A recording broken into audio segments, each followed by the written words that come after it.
So we're going to do a video on Narcan and how to put it together and give it.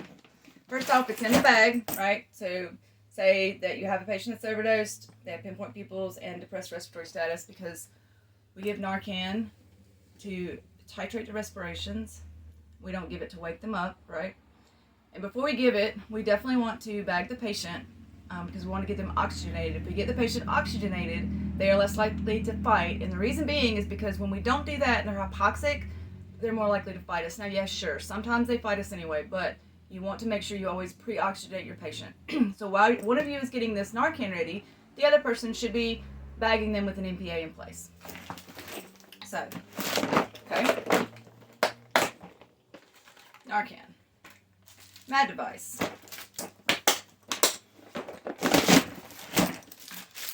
And it's the same way whether you're on a basic truck or a paramedic truck. Alright, so you open it up. It comes like this. You want to pop the little tabs off. And this just screws in.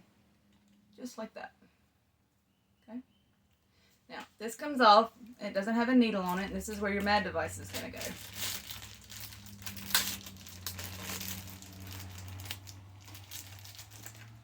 So this little thing screws on just like that. It's about a half a turn.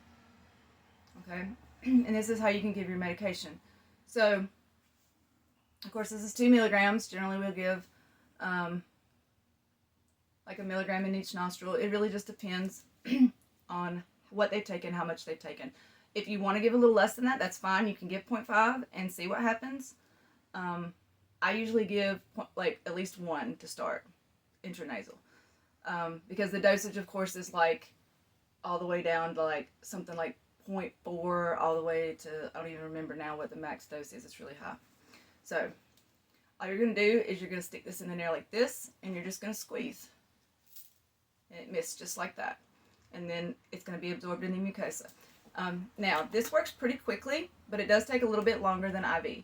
So if you give this, you need to wait a little bit longer than if you start IV and give it that way, because obviously it has to absorb and circulate and all that. But this works pretty quickly. For medics, you can give Versed this way as well, and it works very, very quickly. I had a patient I couldn't get an IV on, they didn't even have an EJ. I gave them Versed this way, and I counted. It took 12 seconds for it to work and have them stop seizing. So anyway, this is how you give Narcan. This is how you set it up. When you're done, you just drop the whole thing in the sharps.